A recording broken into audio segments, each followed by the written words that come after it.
उनको प्योरली जैसे पाकिस्तान है, अब पाकिस्तान भी ऐसे करता रहा है। ये जो मूसा ज़मीर ने किया है, ये हमारे वज़ीर-ए-आज़म इमरान खान ने भी किया था। वो कैसे? वो ऐसे कि 2019 में जब मोदी साहब ने कश्मीर का स्टेटस बदला, ये मैंने थोड़े दिन पहले भी शायद बात बताई होगी, just at the cost of repeating myself but trying an analogy to create an analogy. तो हमारे जो वज़ीर-ए-आज़म साहब थे, उनको बताया गया कि सर जी, आपने भारत से हर चीज़ लेने पे पाबंदी लगा दी है, पर हमारी वो रेबीज़ की जो मेडिसिन है, वो तो वहाँ से आती है। और उनका वो नमस्कार दोस्तों, स्वागत है आप सभी का हमारे YouTube चैनल डिजिटल रेजिमेंट्स में। जैसा कि आपको पता है दोस्तों, हम आपके लिए लेकर आते हैं एक से एक लेटेस्ट न्यूज़। वैसे ही एक लेटेस्ट न्यूज़ के साथ हम फिर हाजिर हुए हैं आपके सामने। लेकिन उससे पहले अगर आपने हमारे चैनल को सब्सक्राइब नहीं किया तो प्लीज़ दोस्तों सब्सक्राइब कर लीजिए, और यही न्यूज़ अगर फेसबुक पर देख रहे हैं तो प्लीज़ हमें फॉलो कर लीजिए। तो दोस्तों, न्यूज़ आ रही है पाकिस्तान से, और पाकिस्तान में फिर से एक बार हंगामा मच गया है, क्योंकि इंडिया से मालदीव ने माफ़ी मांग ली है दोस्तों। और मालदीव ने माफ़ी के साथ में ईमानदारी से धन्यवाद वाली लाइन भी लिखी है स्पेशली, कि हम ईमानदारी से आपका धन्यवाद करते हैं। और मालदीव का इस भी सारी हेकड़ी निकल गई है। चाइना ने उनको, जो पहले उनको बहकावे में रखा था कि हम आपको सारी चीज़ की सपोर्ट करेंगे, सामान देंगे, एक्चुअली क्या होता है कि चाइना हर जगह ऐसा करता है, थोड़ा बहुत सामान देकर या थोड़े बहुत पैसों का लालच देकर उनकी ज़मीन अपने पर्सनली तौर पर यूज़ करता है। ऐसा ही पाकिस्तान के साथ भी हो रखा है। अब पाकिस्तान भी कहीं ना कहीं ये सोच रहा है कि हमें हमें भी इसकी तरह कुछ ना कुछ भारत से फ़ायदा मिले, तो वो फिर से कोई ना कोई प्रोपेगेंडा फिर लेकर आएंगे भारत से बातचीत चलाने के लिए या ट्रेड शुरू करने के लिए। तो न्यूज़ बहुत ज़बरदस्त है दोस्तों, लास्ट तक आप हमारे साथ जुड़े रहिए। चलिए करते हैं न्यूज़ को दोस्तों, स्टार्ट। मालदीव्स के जो फॉरेन अफेयर्स के मिनिस्टर हैं, मूसा ज़मीर, उन्होंने डॉक्टर जयशंकर का शुक्रिया अदा किया और गवर्नमेंट ऑफ इंडिया का शुक्रिया अदा किया कि उन्होंने एक कोटा जो है, इसेंशियल चीज़ें, जो इसेंशियल कमोडिटीज़ हैं, इंपोर्ट करने का कोटा 2024-25 उसको उन्होंने लॉन्च कर दिया। अच्छा, मज़े की बात ये है कि अगर इंडिया और मालदीव्स की टेंशन्स ना होती तो किसी को पता भी नहीं होना था ये कोटा भी है कोई। मतलब एक नॉर्मल ट्रेड चल रही है। अब वो कह रहे हैं, मूसा ज़मीर ये कह रहे हैं कि भाई आपका शुक्रिया, हमारी बड़ी अच्छी दोस्ती है, हमारे बड़े मज़बूत ताल्लुकात हैं, हम इस बायलैटरल ट्रेड को आगे बढ़ाना चाहते हैं, so on and so fourth. और डॉक्टर जयशंकर, आपको पता है, कोई मौका नहीं जाने देते इस तरह की चीज़ों के अंदर, जहाँ पे वो अगले बंदे को एहसास दिलाना चाहते हों कि हाँ जी, हम बहुत कर रहे हैं।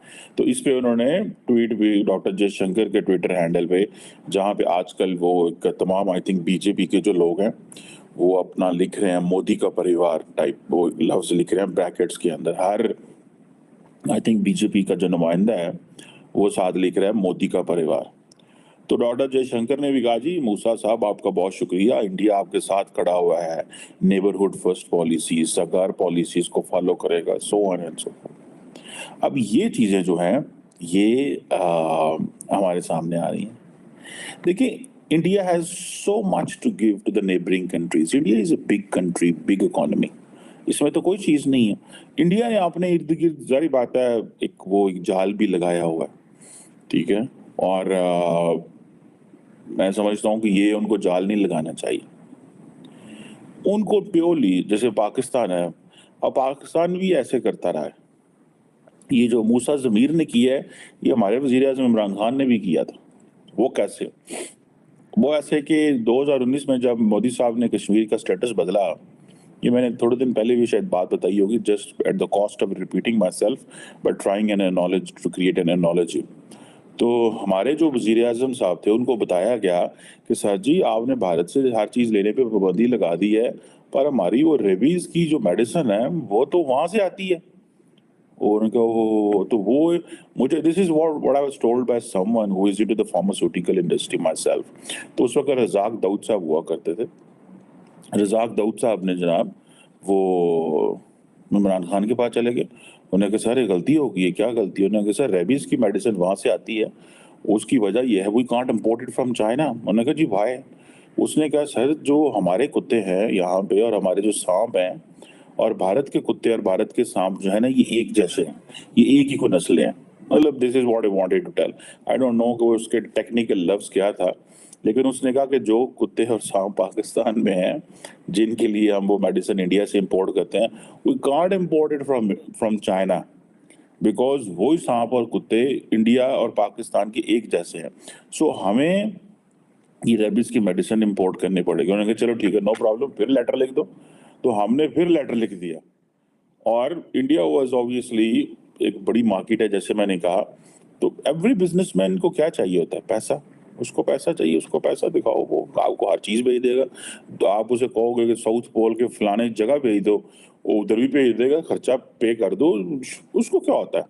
अब ये जो इसेंशियल आइटम्स क्या है इनके लिए, हमारे लिए तो चलो फार्मास्यूटिकल थी ना, इसेंशियल आइटम्स क्या है इंडिया के, उसके लिए, मालदीव्स के लिए इसेंशियल कमोडिटीज, अंडे, आलू, पोटैटोज, अनियंस, राइस, आटा, शुगर, दाल, मतलब ये चीजें। ठीक है जी, आप 2024-25 तक वो चीजें कर सकते हैं। सो मालदीव्स ने अपने इर्द गिर्द एक रिस्ट्रिक्शन लगाई। ठीक है जी। अब ये जो इंडियन हाई कमीशन था उधर मौले में, उन्होंने बेसिकली इसके ऊपर थोड़ी सी मतलब माहौल को गर्मा दिया कि देखें आपके पास तो हम ये देते हैं, हम आपको देते हैं, आप इतने जोगे नहीं हैं, आपको हमसे लेना पड़ेगा, ये करना पड़ेगा, मतलब जो एक होता है। Basically Indians wanted to make Maldives realise that ये जो आप चाइना की जाके पास बैठ गए हो ना, ये आपने सही नहीं किया भैया, वापस आ जाओ। आपने सही नहीं किया भैया, ये वापस आ जाओ, ये कोई अच्छी चीज नहीं है, और आ जाओ यहाँ पे, हम आपका ख्याल रखेंगे। बेसिकली तो ये बातें हो रही हैं ना, this is what they are saying. जैसे मैंने कहा कि ये तो चीजें नॉर्मल चीजें हैं, और अब क्योंकि ताल्लुकात थोड़े खराब हो गए हैं, लेकिन कई लोगों का कहना यह है कि there is a hyper nationalism on both sides, in Maldives and in India. So Maldives वालों ने वो तो उस वक्त जो उन्होंने गलती की थी, जब प्राइम मिनिस्टर मोदी जब लक्षद्वीप के आइलैंड्स में गए, तो एक नया तमाशा बन गया जनवरी 2024 में, और उसकी वजह से मामला ज़्यादा ख़राब हुए, ज़्यादा एक अनईजी किस्म का रिलेशनशिप जो है वो पैदा हुआ। और वो उस वक्त जो उनके जूनियर मिनिस्टर्स ने बड़ी बिलो द बेल्ट बात की, you can't talk about the foreign ministers or the prime ministers in this language. The prime minister is a prime minister. मतलब in all protocols, legality, मतलब you have to respect him, whoever he is, whatever he does. आपको उनको एक एक तरीके से बुलाना होता है। आप उनको जैसे मर्जी नहीं मुंह उठा के बुला सकते। किसी हमारी भारत से लड़ाई है तो नरेंद्र मोदी हमारे दुश्मन है तो मैं उसको जैसे मर्जी बुला लो, no, you have to give him the due respect. इस तरह पाकिस्तानी प्राइम मिनिस्टर है, किसी का तो 10 लड़ाइयां उसके साथ हो, but you have to give him a due respect and protocol to President Biden, to everyone, to madam Sheikh Hasina Wajed prime minister of Bangladesh. आप उनकी पॉलिसी से डिसएग्री कर सकते हैं, you can talk on issues जहाँ पे मसले हैं, आप ये कह सकते हैं हाँ जी भाईजान साडा तोड़ा है मसला, on and you can talk on topics, but you cannot belittle someone because you have so and so political thought। मतलब I didn't like it, I don't like this। so मैं भी कोशिश करता हूँ कि हमेशा जो पॉलिटिकल क्लास होती है, always name them with respect, उनको इज्जत से बुलाया कर।